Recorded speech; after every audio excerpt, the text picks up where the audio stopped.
Welcome to Less Clutter, More You, a podcast that travels with you through the journey of letting go and creating order so you can start making more room for what matters most.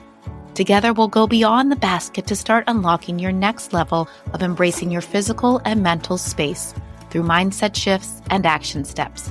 I'm your host, Maggie Brittain, professional organizer, clutter coach, wife, and mom of four, and I am so glad you are here. Hello, everybody, and welcome to the return of Tyler, the Tidy Dad. So welcome, Tyler, and congratulations, because we have Tyler on to chat with us about his new book, Tidy Up Your Life, which is the perfect title to everything that you stand for and everything that you have brought up into other people's lives to this point. So hello, Tyler. How are you doing? Because Tyler's been on the Today Show. He is in the flow of all things new book, right? Yeah, no, thanks. Thanks, Maggie, for having me. I know there's nothing like publishing the book, writing the book called Tidy Up Your Life, where this particular moment in time, as always happens before we started recording, it's like there's the show before the show. But I was sharing how my mom, she's been in for over a week and she just left this morning. And it was just so wonderful to have her here because my wife and I just needed that extra set of hands because there's so much that goes into launching a book. But I also think I have learned in my Tidy Up My Life journey of when I need to just stop and ask for help. And I knew even going back 9 months ago, I was like, Mom, I really need you to block out this week. I know that I'm going to need help. You're the perfect person to sort of step in. I'll tell you what we need in the moment. And she was like, you got it. I'm ready. And so I do think knowing when to ask for a little bit of help. Yeah. It's something that we all need from time to time. And we are going to talk about that today. And I can't wait. And I think just your message throughout the whole book, it doesn't have to, you say that so much more eloquently, but it doesn't have to be tidy all the time. You just need to be able to re-tidy, right? And that's exactly what you're doing. You know that you're in the midst of it. And from learning from past, you realized, I'm going to need this help. Mm-hmm. We're going to be on the other side of this at some point.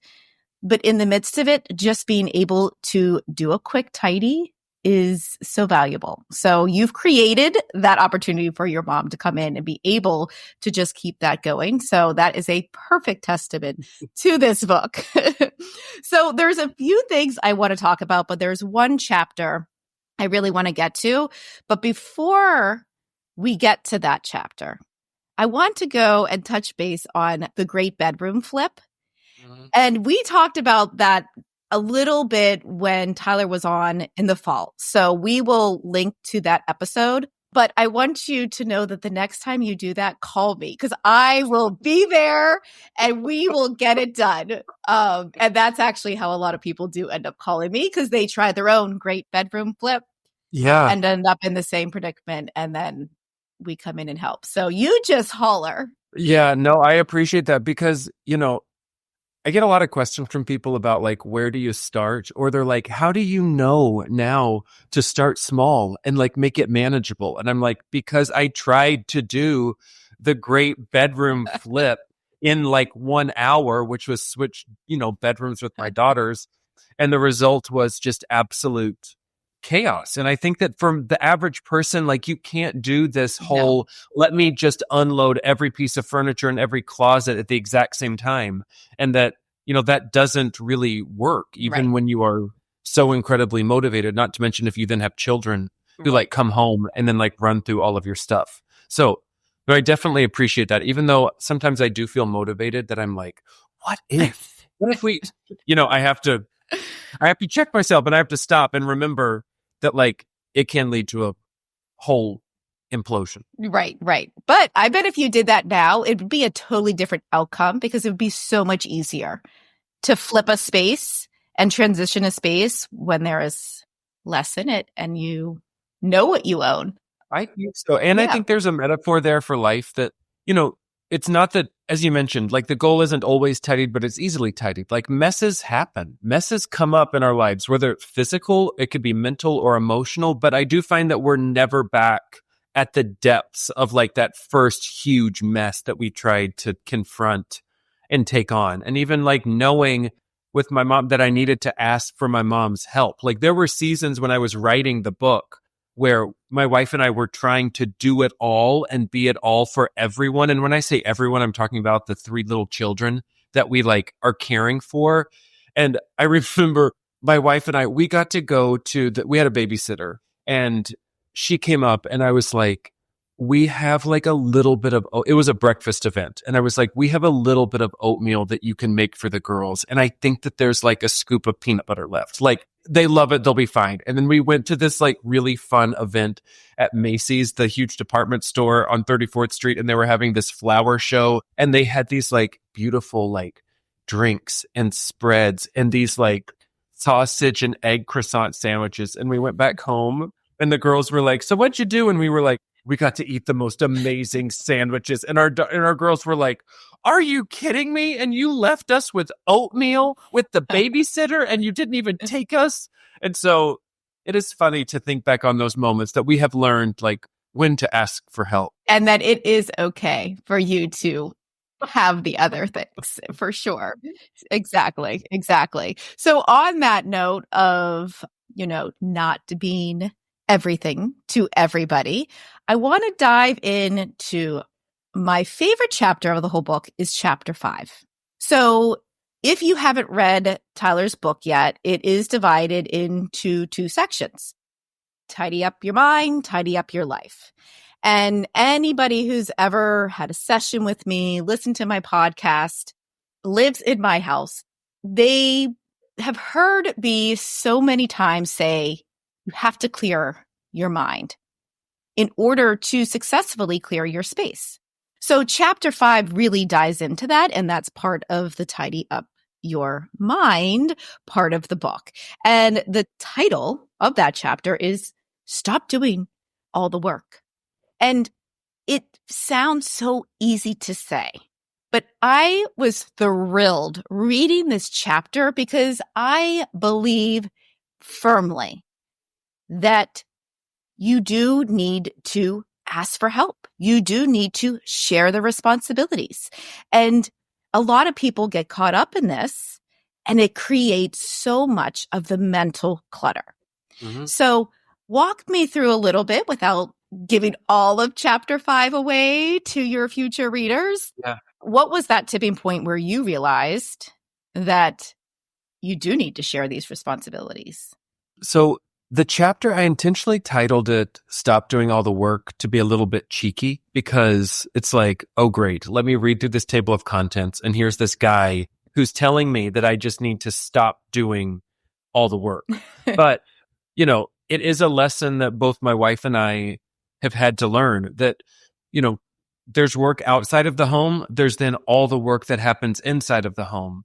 But society really tells us otherwise, that there is this privileging almost of the work that takes place outside of the home without taking into account what it looks like for meal times to happen, what it looks like for laundry to happen, caring and raising for children, feeling like you're present enough to like, as an adult child, for me to feel like I have the emotional and mental energy to like call my parents at least once a week to check on them and make sure that they're okay. Like all of those are examples of work, running kids to sports teams, figuring out who's going to pay the bills, how you're going to manage mail. Like all of those are huge, huge responsibilities that do have a major impact on life. But I do feel like there is not this value on the work that takes place in the home. And it's interesting because I get so many DMs from people about work and their perceptions of both my wife and I. So I am a full-time school teacher.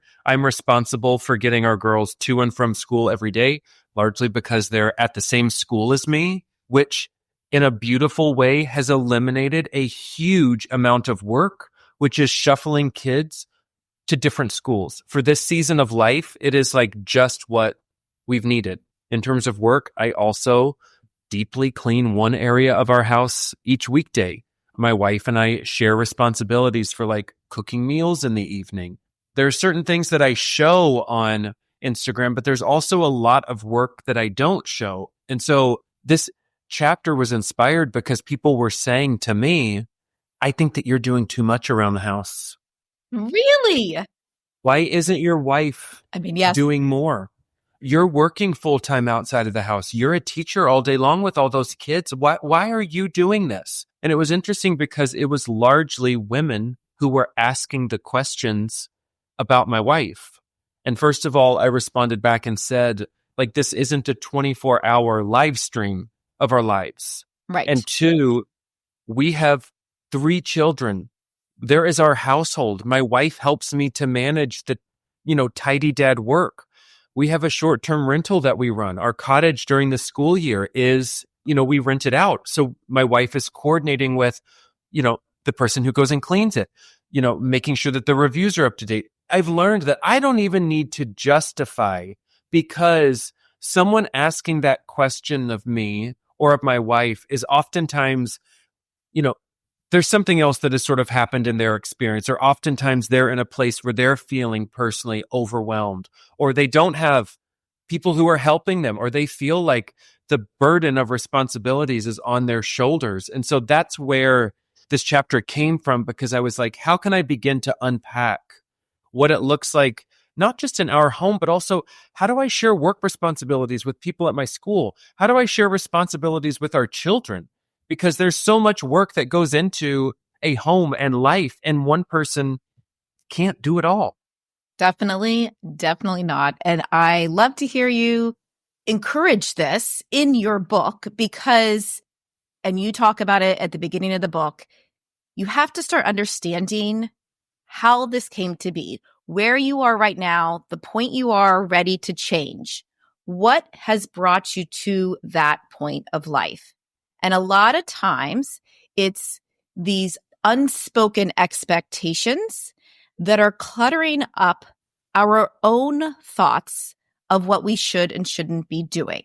And so often when I'm working with someone, it is a one-person conversation, and the other person in the home is really not often around helping to make these decisions. And you can see that this has just built up because they're holding it all on their shoulders.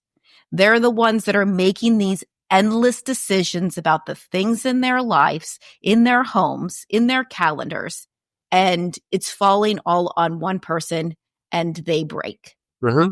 So what you also talked about, which I so agree with, is that you can learn to be tidy. You can learn to declutter. You can learn to share the responsibilities. And believe me, laundry is something that everybody in my house is able to do from start to finish.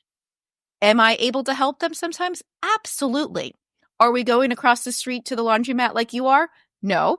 But everybody is able to contribute, because there is no world that I live in that I should be doing 6 loads of laundry, plus the dirty dog towels, right? So yes, we are all able to contribute and to help when we can, but setting up the expectation within the house that we are all here. We are all living in this space.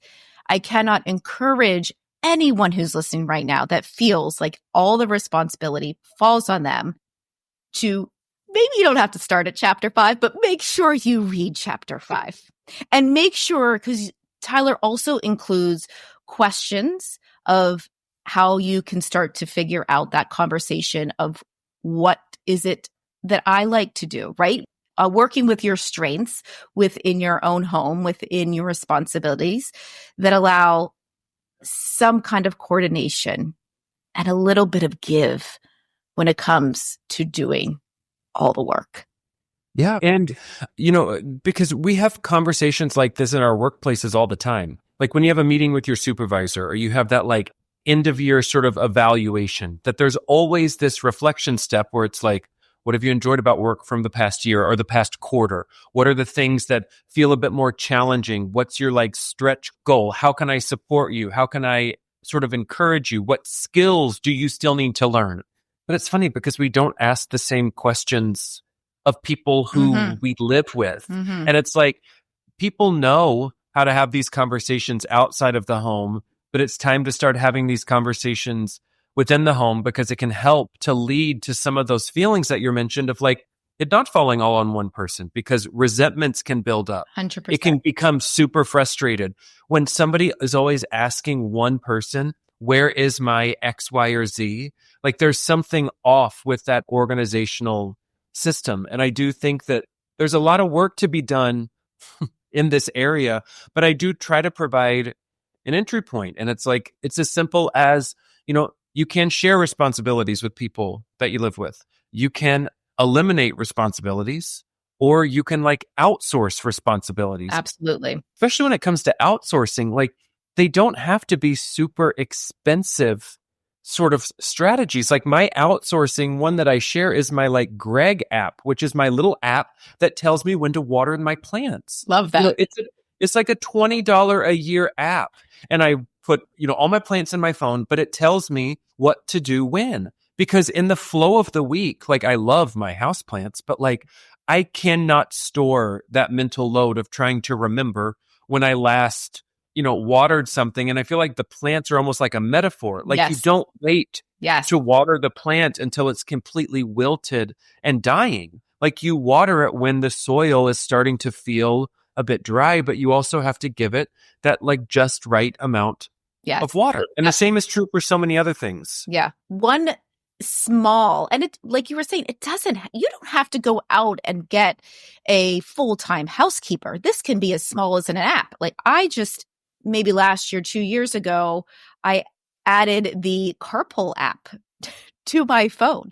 And that is just so that all parties involved, there's a place for it and it's out of my brain, right?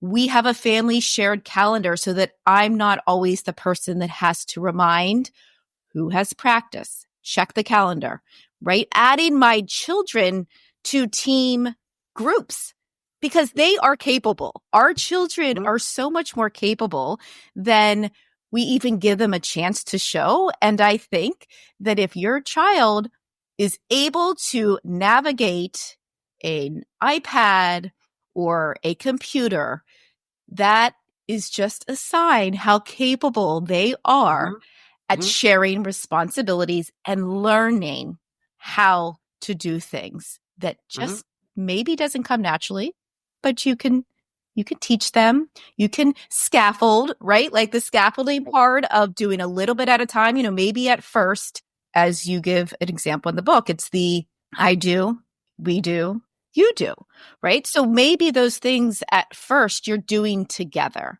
And then as whoever that person is that's helping out with whatever that might be, you let them gain a little bit more of that responsibility as they go on. So really important to make sure that you do not skip over chapter 5 and say, I got it. I got this. It doesn't matter. I've been doing it. I've always been doing it. I'll figure it out, but at the end of the day, when you're falling into bed overwhelmed and your mental space is at a minimal, that's the time to start stepping back so that you can move forward, as you talk about a lot. Yeah. And I think that, season to season, this can look really different. Like the workload that families take on in the summertime looks very different from the workload during the school year. And as people navigate different sort of challenges, whether it's the loss of a job or caring for an aging parent or getting some sort of health diagnosis that sort of rocks your sort of like family structure or even your friendship structure. Like there are times when you have to go back and revisit how are we allocating work right now? And one of the things that people talk about a lot is this idea of balance. And I think that work is never going to look 50-50.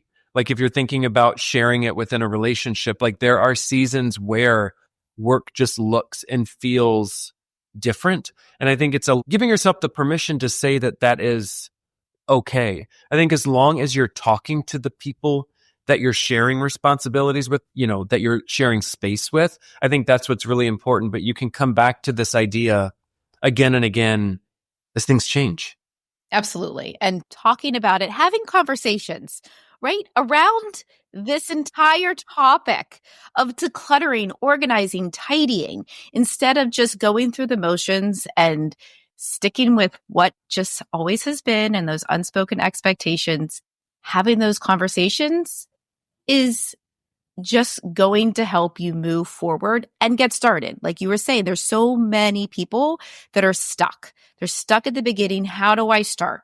Find one person and start talking about it. Mm-hmm. If that's the first step you're doing before you even touch anything in your home or declutter your calendar, whatever it might be, start having a conversation because that helps to process all the things that you're holding on and you don't even realize that you've grasped to. We have a 3-day weekend coming up. And my wife and I just were talking about, like, we have this sort of like list of friends that we've been wanting to bring with us to our place in Pennsylvania. And after this really intense sort of season, we were like, do you feel like hosting them? And my wife was like, I don't know. Do you feel like hosting them? And I was like, socially, I feel like yes. Like it feels really great. I was also like, I love it when they bring their kids because our kids seems to get along better when they're like playing with other kids. And we were like, could we figure out like an easy way to do meals? And that was sort of like, yes. And then we were like, would it be bad if we asked them to just come for one night and not 2 nights? And we were both like, no. But that is the back and forth, hosting your friends on a 3-day weekend. That is an example of work, but that is sort of a natural back and forth that is really beautiful to happen because then you're both sort of negotiating and feeling out like, what do we need from this particular sort of season? And then it's like, how can we make meals really easy? Like, what can we do to like eliminate sort of that? Like, we don't have to make from scratch every single meal. Outsourcing responsibilities. It's like, can we go ahead and order the groceries online and have them ready for pickup when we're driving in or have them delivered to our house? Like, those are the little examples that can just, I don't know, start to open up possibilities and help you feel a little bit less overwhelmed. Most definitely. So if anybody out there feels that they are done with your day and you don't have time, you don't have the energy for a homemade meal, just know that Tyler and I are here, not judging, and we are looking for ways to simplify our life and release some of that mental load. And we are encouraging you all to do the same. So there is one part, if I was to jump ahead towards the end, because Tyler has a whole section. As I mentioned, the book is broken into 2 sections, and there is tangible action steps that you can learn from this book on how to actually get into the routines and the rhythms and how to tidy your house, how to organize. I want to jump ahead to the very end of the book, past all of those tangible, actionable steps that everyone is going to try on their own. And we're going to jump to the end, and it's titled Embracing the Beautiful Mess. And I want to read 2 lines, and then we will take it from there.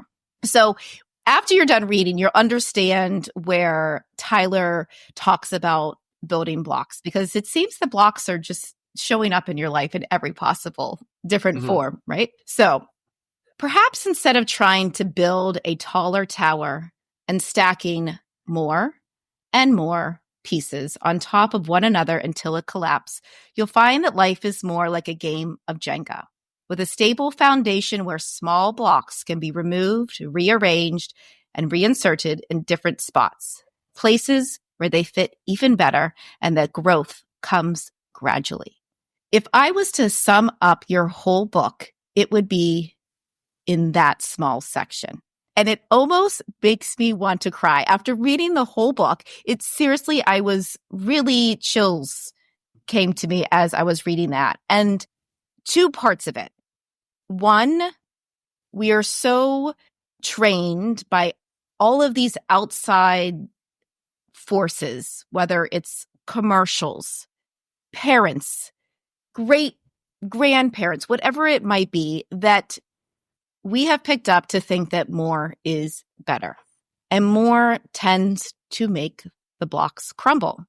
In fact, when we are organizing, we actually call it organizing Jenga. So when we're on a job and we're at the end and we're getting everything around, we're actually like, oh, we're on the organizing Jenga part, because you're moving so many things and you're trying different things. And the first time you do something, it doesn't necessarily fit, or it's not the best fit. And so you rearrange and you keep practicing.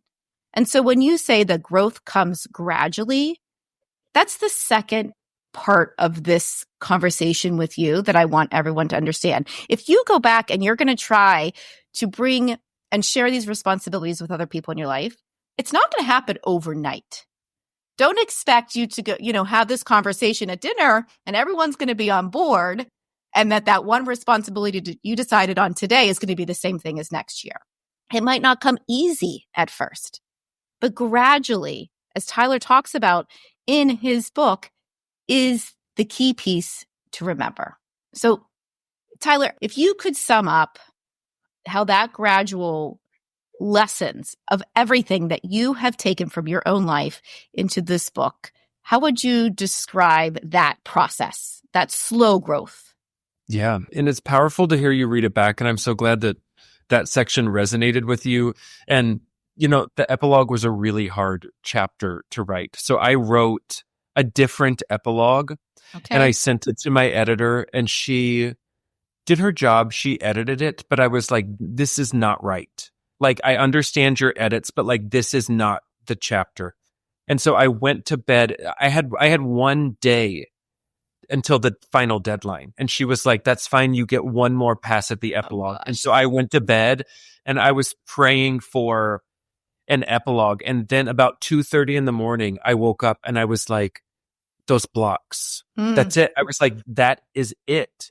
And so then I woke up and I went and sat and worked several hours before everyone woke up. And then I remember giving it to my wife and I was like, can you read this? Will you tell me if you think that this is any good? And she was like, that's it. Yeah. Like this is it. Because so often we think that everything is going to be perfectly put together and that the first time that we try something, we're going to get everything right. And we talked about my great bedroom flip, the implosion. I had the best of intentions. I was like, this is going to be amazing for our family and I'm going to do this so quickly. And I didn't. I imploded things and it took us months to sort through and figure out what we were going to do and put those individual little blocks back together. But the end result was wonderful that we then sort of knocked things down and rebuilt from again when we had our third daughter and we had to relook at structures. But you're never at that lowest sort of foundational point, that when you have that stability, which is that really clear sense of, for us, setting the boundaries around just enough and what truly is just enough for us in this season of life, that then helps all of the other decisions sort of happen. And the other thing that was happening at the same time of this is, I had been at my previous school for 13 years.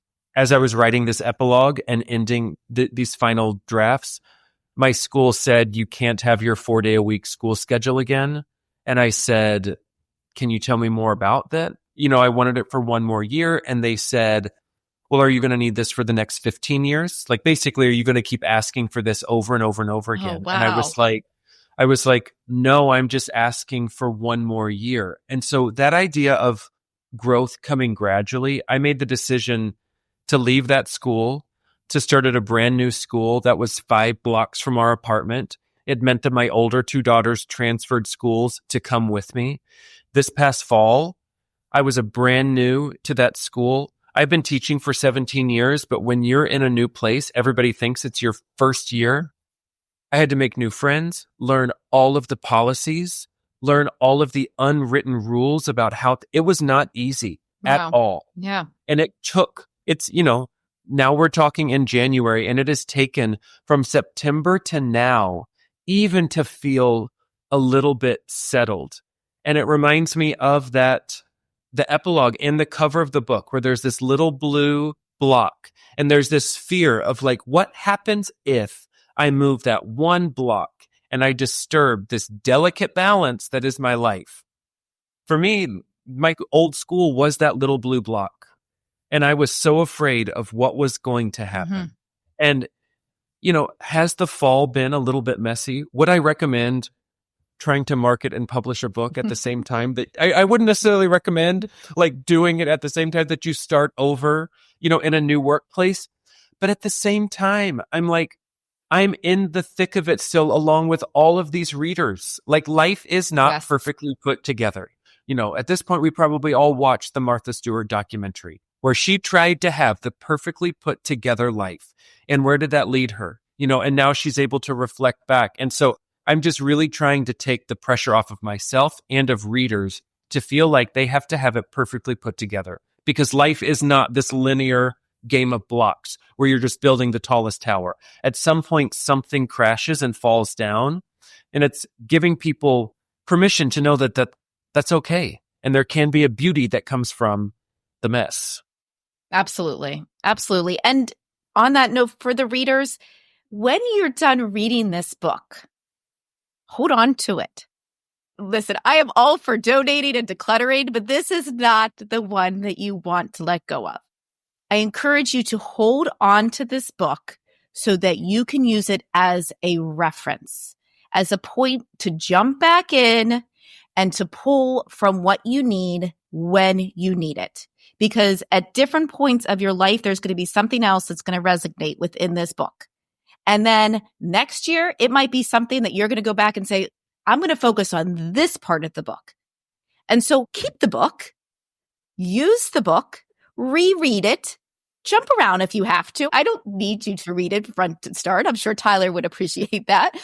But pull from it from what you need at that time so that you can gradually grow. And then this whole book is just going to be that resource, as I was saying, for you for a very long time.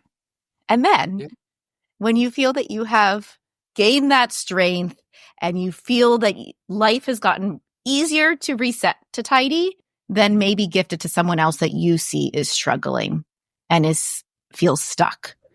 Yeah, because I feel like what the world doesn't need now is another book from someone who is communicating that they have it perfectly together. I feel like vulnerability is just, I don't know, I feel like it's a superpower for people. That it's like when you sort of share that you're in the thick of a mess with someone else, it invites them to share back with you, hopefully a little bit of empathy. But sometimes all you need is a like, I've been there too, or I hear you, or, even as I talk about at the very end, because I feel like acknowledgments oftentimes, I love reading the acknowledgments of a book because I feel like you get a sense of like the author and the writer. But, for me, it was important to say, like, if you are struggling, that you need to reach out to people. Maybe that is a friend, maybe it's family, it could be professional help. There are resources available, and like your story does matter, and you've got to share it with people, even if that means, as I've now done, writing about all of my messes for the world to read. But I also think that there's beauty in the mess. It is the beautiful mess. You work with people's messes all the time. It's fascinating what you sort of unearth and how people are able to make new discoveries when you're sorting things that are seemingly as inconsequential as like the number of belts that you have or the number of shoes that you have. Like, there is some deeper sort of life question that you can unearth that then gets applied in really cool ways. Across the life, which is exactly your book, right? Tidy up your life. Because if we're tidying your space, we promise, from Tyler's experiences, from my personal experiences, from my experience working in homes and virtually with people, it will translate into every part of your life. And once you see it, you can't unsee it. And there's no way back, because it's such a gift to be able to understand how everything's so connected. So thank you, Tyler, for building these blocks all your life and then sharing them with us, because I know that this book is going to lift so many people up and guide them forward, no matter how big or small a step it is that they are taking. So thank you, Tyler. And Tyler, he talked about the just enough concept. So that we really dove into in that previous episode with Tyler. So do make sure you go back and listen to that, because the just enough concept and getting really a handle on that is going to make all things that much more approachable and possible. Yeah. Thank you, Tyler. Thank you. Yeah, thanks for having me. And I'm assuming this book they can find where? Where's the best place? Like Anywhere. So you can now find it anywhere books are sold. If you have a favorite local bookstore, like go to that local bookstore and ask them to put in the order or carry it. There's also an audiobook version, which I got to narrate. And so people are really enjoying that. That's so exciting. Yeah, I asked them if Morgan Freeman was available, and they said no. And then I asked about Viola Davis, and then that's my joke. But then I was like, I will do it. But that was cool because I think that you get a sense of who the author is by hearing their actual voice. Yes. So as you're like organizing, decluttering, tidying, I can be in your ears and you can listen. Amazing. Amazing. Thank you so much, Tyler. And thank you, everybody else who's tuning in. And reach out to Tyler and let him know what you thought about the book, and let me know what you thought. And we'll have Tyler back again, I am sure, because there will be another season that we are all trying to just tidy things up. So thank you, Tyler. Thanks. Thank you for tuning in. If after listening you have gained just a boost of motivation to start thinking about your clutter and taking action to clear it, then I would love for you to subscribe to the podcast so you don't miss an episode, and leave a rating and review so we can continue to grow and inspire others just like you. In the meantime, I'll be here cheering you on your next step forward with living with less clutter and more you.